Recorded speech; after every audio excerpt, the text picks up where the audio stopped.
Hi guys, welcome back to another video, and today I have a pretty interesting GFX video for you guys. So I asked on my live stream a couple weeks ago what kind of videos and GFX you would like to see on my channel. Somebody suggested a SpongeBob GFX, and then tons of people agreed, saying that they wanted to see a SpongeBob GFX, which this is an idea that I've never thought of, but I guess here we are. So now thinking about it, I don't know if you guys wanted to see like an aesthetic SpongeBob GFX, like a character that kind of looks like SpongeBob but is a normal Roblox character. But what I ended up doing was I actually made the Roblox character like SpongeBob. I know, you guys know what I mean. Like, instead of making a Roblox character that kind of resembles SpongeBob, like, we just made SpongeBob in Roblox. So I used the blocky rig for the body and the legs and stuff, and remove the head so he's short like SpongeBob, and then I used the woman rig to give him the tiny arms. I think it looks a lot like SpongeBob, though let me know down in the comments below what you guys think. So right now I'm trying to fix the texture on the flower things around SpongeBob's house, but I couldn't really figure it out, so I just gave up on that, which is kind of disappointing. And just kind of setting up the scene, so pretty much it's going to be outside his house. I'm going to add in some realistic textures, but SpongeBob will be like jellyfishing, so I'll add in all those things. And right now I am just fixing all the textures, making sure nothing's transparent, and now I am adding in the ground. So the ground is going to be a realistic PBR texture of sand. I think it looks super good, so pretty much just loading that in as normal. If you guys don't know how to make PBR textures, I have a tutorial on that on my channel, so you can make realistic textures just like that. I'll have it linked in the info card in the top right corner if you want to check it out, because they are super fun to use in Blender, so definitely be sure to check it out. Right now I am making the path from his house, so you know it's like in the sand, but he also has sort of like a concrete path from his house, so that is what I am loading in now. I honestly can't believe that I made a GFX of SpongeBob. You know, when I started making GFX, I never saw myself making this kind of content, but you guys asked for it, so here it is. I am doing it. I hope you guys enjoy it. It's worth it that you guys... It's always worth it to make a GFX, but you know, it's worth it in the sense that you guys like it. So right now I am just kind of fixing the path a little bit because it looked kind of squished. So we are going to put it back into like a normal size and then go into edit mode and chop it up. I'm not quite sure if there's an easier way to do this, so if there is, let me know. But pretty much if you shrink down PBR textures into like a rectangle, it'll squish the texture. I don't know how to explain it, but if you guys know like a setting to fix that, let me know. Adding in some rocks around his house for a little bit of depth, and again we are just going in with those PBR textures and making sure everything looks realistic, which is kind of weird. It looks good in the end GFX, but it's kind of weird having like SpongeBob in his house and then having realistic textures around him, though I think this GFX looks a lot better than I was expecting it to. I wasn't expecting it to look bad. Like, I thought it looked good, but it looks like really good, so make sure you stay till the end so you can see the final product. Now I am adding in the jellyfishing net, and I decided to add a realistic texture to this as well, so I added in a wood texture, and in the end it looks so good. Like, this tiny little detail looked amazing. I loved it so much, so I'm very happy about that.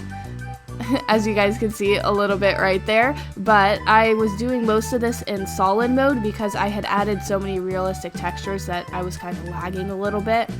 So we're in solid mode for a while just so I don't lag like crazy, because it is a lot of textures and lots of different things we are adding. Right now I am setting up SpongeBob's pose. I kind of want him like leaping up into the air because, you know, he's like a happy guy. So we want him leaping up into the air like all happy and excited.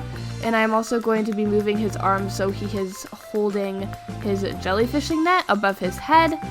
And then I am setting up the camera because it's a bit easier to set up a pose when you have your camera put in first, because then you can go back to your camera, see what it looks like, then go back out and adjust it.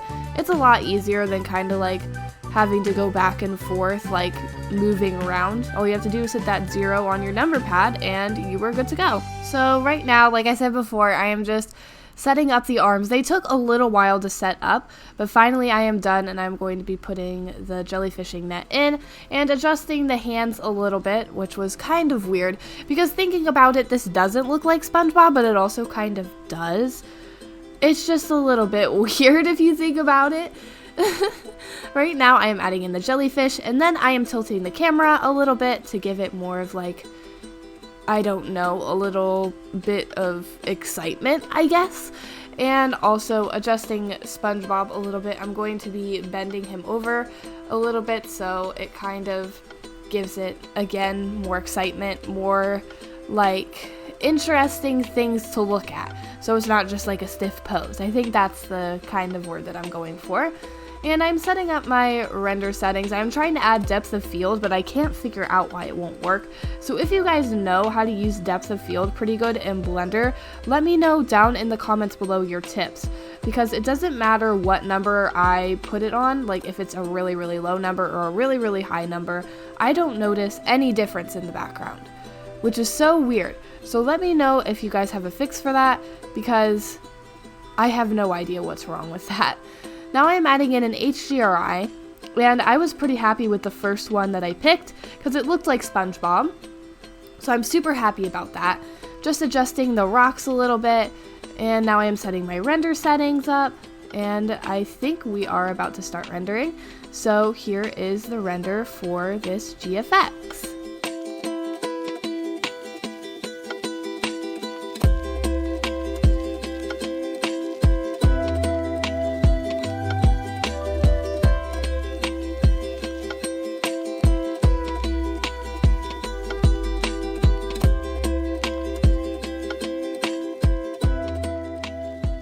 Alright, so now we are on to editing, and pretty much it's pretty basic editing. I looked up a picture of the SpongeBob sky and put it in the background, and then I believe I will also be adding some shading right now, and it's just pretty basic shading. There wasn't a lot of editing that needed to be done for this GFX because pretty much a lot of the effects I think were already done in Blender, or a lot of the things I would have added. Though I have a really cool overlay coming up, so be sure to stick around and see that, and stay till the end so you can see the finished product. Right now I am fixing that little gap in between like his body and his leg, because sometimes when you bend Roblox characters that happens, and I don't really care for that look, so I just filled that in really quick with the clone tool. Now I am adding in more shading around the edges. If you guys have seen my shading tutorial, you know that that's one of my favorite things to add. Be sure to check that out on my channel if you are interested in learning how I shade my GFX. I added in this light overlay and it looks so good, like it looks just like SpongeBob. I don't know how I managed to do that, but I think it looks fantastic. I am also filling in that little gap by the house on the right because it didn't really look correct to me and it bothered me. But here is the overlay we are going to be adding. We will be adding bubbles. It looks so good, guys. Like at the end, it looks amazing. So just look at this. So we put it on and then we're gonna change the layer settings. Doesn't that look amazing? I am so happy with the bubbles. I actually remembered that I used bubbles before on my Royal High edit, like my water fairy, if you guys have seen that video. So I thought of the same thing and I'm like, we have to add bubbles because that would be amazing. Then I liked them so much that I ended up adding more bubbles, which also looks good. Thankfully I didn't overdo it, even though I love them so much. But that is pretty much it for editing. I think we are about done, so I will just be saving this GFX, and that is all.